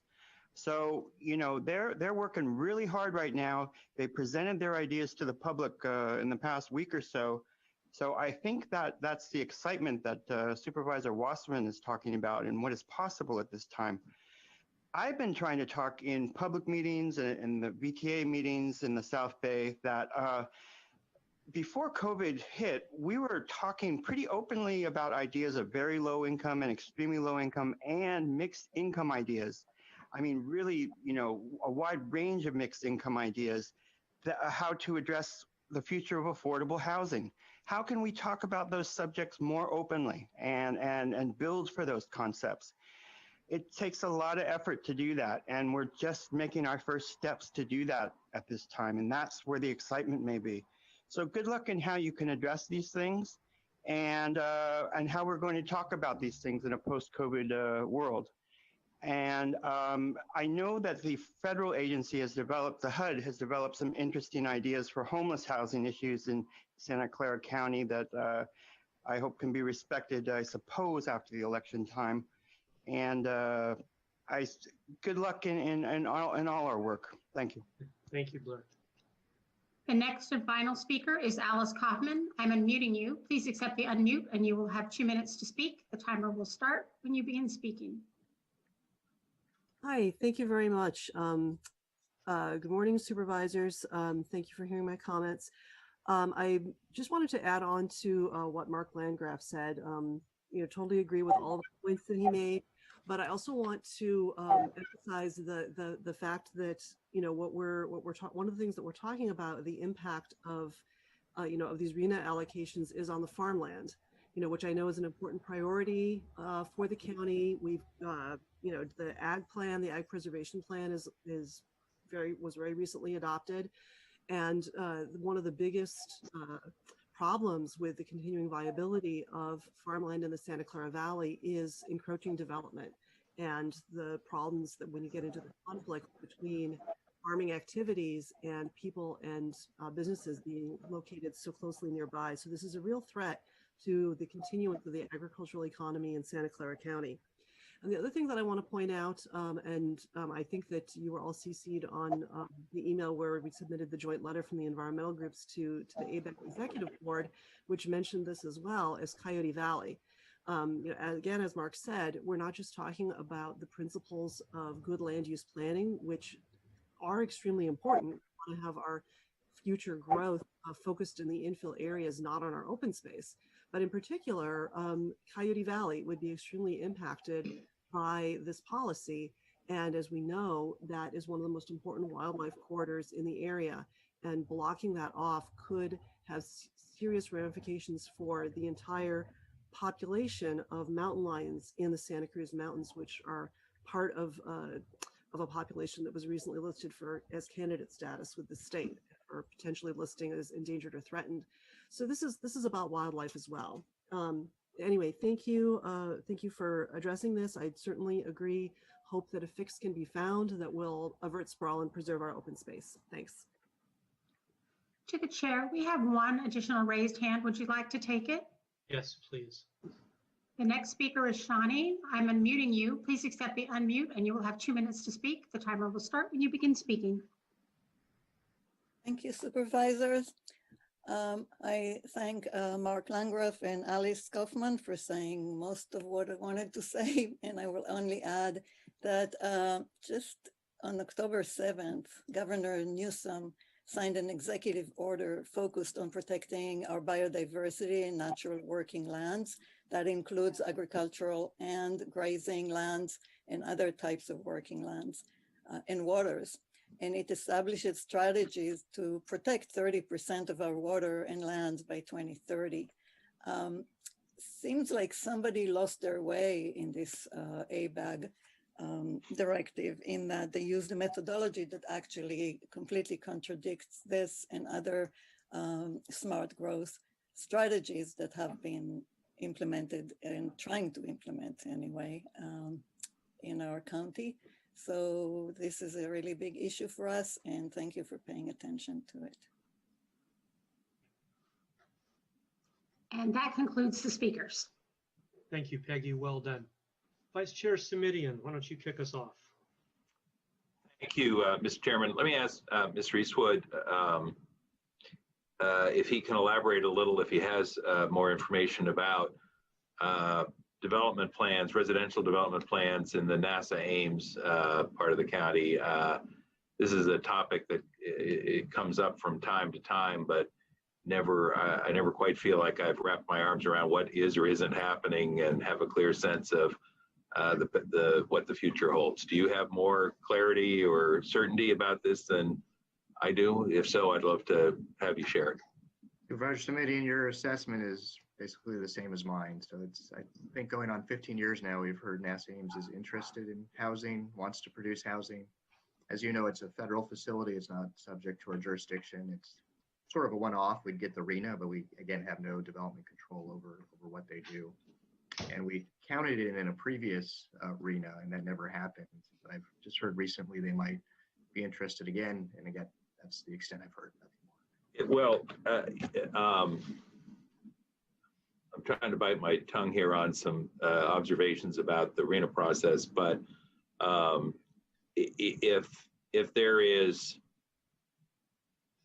legitimate and credible evidence that there are development plans at NASA Ames, do we get to count that towards our RENA numbers? We do. All right. Well, then I think, Mr. Chairman, not sure that it's necessary, but I would ask Mr. Eastwood and Ms. Unshano and the team to follow up there. And as it sounds like you were planning to do anyway, Mr. Eastwood, but I have heard more and more about this in the past few years. I've been, sort of, I'll say, sort of interested, but sort of mindful of the fact, as you say, that there's been a long-term conversation. But, that those plans might be the basis for some relief, as I think you hinted, and I'd like to make sure we pursue that. I also want to just underscore, particularly for my colleague, Mr. Wasserman, who's, been very gracious, and I appreciate it, about all of the conversation we've had about Stanford lands in this committee, outside of his district boundaries. That your point highlighted, I think, in the very first or second slide is, in theory at least, we get these RENA allocations because we need housing to keep up with the job creation. Yes, I mean that's this intellectual underpinning, as I understand it, and that's why we got stuck, quite frankly, when we had the GUP application with the request for 3.5 million square feet of development, which included some significant student housing, but only 550, I think, I could be wrong on the number, but 500 plus units of housing when, as I think you noted earlier, we needed something more on the order of 2,100 just to sort of break even. And that's the one place that there may be one or two others, but as you highlighted, that's the one place where we really do permit, as a legal matter, substantial job creation and growth and development, which then generates a commensurate expectation from ABAG and the state that there be housing developed there. So I didn't want that connection or linkage to be missed. I mean, as much as I am sort of pinned to the back of my chair by the numbers that you shared, it does underscore the point that, if we have significant job creation without significant housing, we are going to see folks laying expectations on us like this one.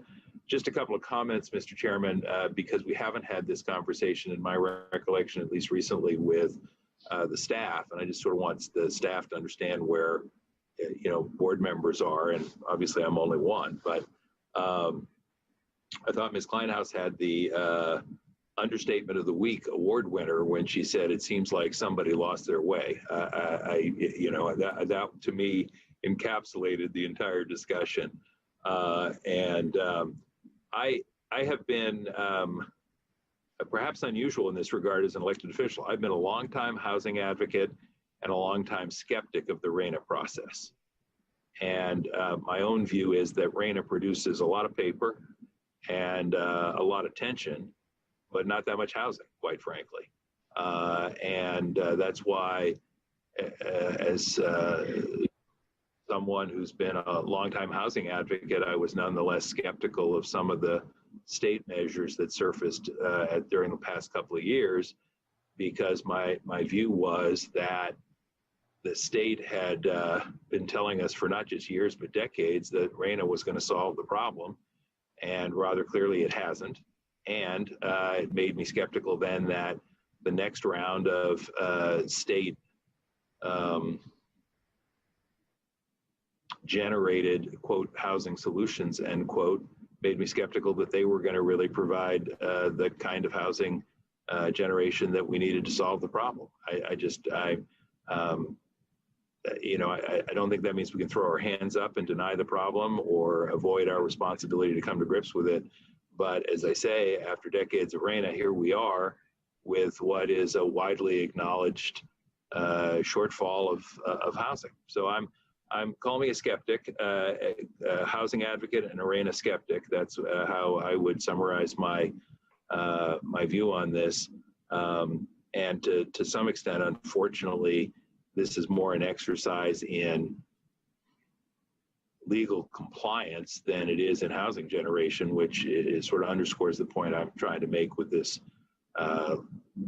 somewhat extended riff. But as I say, since we've not had a chance, Mr. Eastwood or Ms. Anshano, to talk with you all about this, I thought sharing the view would be helpful. I do think we have to continue where we do have significant job creation, the university being one significant example, to make sure we get housing generated commensurate with the increased demand. And I think NASA Ames is a place where we need to look for some potential relief if in fact there's credible development planning undertaken there. Thank you. Appreciate it, Mr. Chairman. Thank you, Mr. Vice Chair. First, I will say that I agree with all the Supervisors Sumitian just said. I have been a RENA critic and doubter in my 18 years. My second year in office, I was mayor of Los Gatos, and I remember having our town attorney, a gentleman named Ori Korb, call up to Sacramento and say, what if we don't meet our requirements? What are the penalties? We called up to Sacramento and we said, why don't you come down here and show us where the appropriate place would be? Didn't get any legs with that, but I firmly believe, and I firmly thank planning, administration, Jacqueline, Rob, and everybody else you're working with for working with ABAG to hopefully adjust our RENA numbers, our distribution numbers. I think that's more than fair given our 99% rural makeup. I think it's more than fair if you go back to 2014. Rob, you presented in your PowerPoint presentation. We had a RENA number of 277 units. And for whatever reason, we ended up with 2,900 units. Yes, I know that was Stanford, the EV plan and everything else, but the reality is we produced 10 times more than our RENA requirement was. Am I looking for potential carry forward credits? Sure. Does that play into the plan? I don't know. But when you look at the overall RENA numbers we've been given, Rob, as you pointed out, and what we've happened to accomplish, we should get credit for that. The fact we're 99% rural, we should get credit for that. Rob, the point that you brought up about our Measure A funding, we have contributed almost $500 million to date in the last 3 and 4 years to fund housing in Santa Clara County. And did our 99.9% of those units we are funding in the incorporated areas of half a dozen different cities? Absolutely. But was that the money from the county doing that? Absolutely. And I think at the end of the day, providing more housing in Santa Clara County is the goal. And we have funded $500 million of housing. And for the county not to get credit for that because it's in the incorporated area is just not consistent. The facts are we funded it and we've accomplished that housing and we've got all kinds of units being opened soon. Rob, one other thing I do want to bring in, I appreciate your participating in the meeting as well tonight. Supervisor Chavez, her office and mine were in communication, and she is going to be attending and participating and speaking up for our county. For 18 years, ever since I learned about RENA, I have said, wait a minute, you're requiring more housing, state of California. How many more schools are you going to build, state of California, to accommodate the increased housing that comes with a average number of whippersnappers, I assume, of two kids? And if the state wants us to provide more housing, they need to provide more public education. Because in my 18 years, I've seen our class sizes grow on average. And our test scores go down on average. So if the state wants us to increase housing, the state needs to say, and we'll build more public schools. And the state needs to say, and we will fund more policemen, and we will fund more firemen. Because the more houses you build, the more populated you become, the more density you increase, the more crime, and the more things that can burn, and the more people and dwellings that can be hurt by fires. And with global warming and more droughts, we are having more fires. We've had more fires this year, more acres burned than ever before. So please let the state of California know that if they want us to build more housing, they need to provide more funding for the services to provide for the people that live in that increased housing. And the last service, and I'm on record as saying the most important service, is water. We don't have enough water for the population we have. So if we're going to be required to build more housing to provide for more population, then the state has to provide more reliable, drinkable water for people. You can't tell people don't flush your toilets so often, but build more housing. And our ag lands need water, and our fire resources need water. So I'm very passionate about this. If the state wants us to build more housing, they have to partner with us to provide the infrastructure and services for that additional housing. And for me, that means more money for housing, roads, police, fire, and public schools. Our population has grown several times over the last 3 decades, and I don't believe the number of UC schools has nearly kept up. Thank you very much. I'm going to get off my soapbox, but this is an emotional topic for me, Supervisor Simidian. It has been for 18 years. I too am an advocate for more housing if it's done in a way that is responsible. And I too agree with Shawnee's comments. This is not a well thought out idea. The numbers are not defensible. And if they want our cooperation with encouraging and requiring more housing, they need to provide funding for more infrastructure and more schools. That's all I've got to say. We handled speakers already, I believe, Supervisor Simidian. Is there any other comments that you have or wish to make? No, thank you, Mr. Chairman. I have shared what I had to share. Thank you. Mr. Eastwood and Jacqueline, do you have any comments that you wish to add on? Just a very quick thing. We were, to your point, Supervisor Wasser and Simidian, we're now instances a funder of housing, and we're going through a study of looking at county lands. And if there's opportunity, the board authorizes land for housing. We, in effect, would be providing the land and the capital, which would be the two most integral parts of building housing. So, I mean, one thing going forward, working with our legislative staff, if there is an option when county is doing that, to get RENA credit, to both your points. So we can start a conversation with the legislative staff in the county to start to look at that. Because again, we, in some instances, we might both provide the land and the capital, and it's just the permitting that goes to the city after that. Thank you. I appreciate that. And I'll add one more thing to the list as one supervisor. If Supervisor Simidian wishes to chime in, agree or disagree, please do. What I see before us today, I would call an unfunded mandate. That's how I'm looking at it. I'm looking at the state requiring something of us without providing the funding to provide the services to support what's being required. That's all I've got. Supervisor Simidian, anything else? No, thank you, Mr. Chairman. I think, again, this is just a receive report request. Is that correct? Yes, right. It's one of the most vocal receive reports I've ever done in my life. Thank you. Thank you all very much. That was item 6. We handled 7 through 14 in consent. Brings us to item 15, which is adjourned to Thursday, 19th, the week before Thanksgiving. And I wish you all good health and happiness in the weeks ahead. And thank you for all that you do. Staff, especially, thank you for all you do in preparing us, making us aware, and being a voice along with us. I appreciate it. This meeting is hereby adjourned to November 19th at 10 a.m. Thank you, Mr. Chairman. Thank you, Mr. Vice Chairman.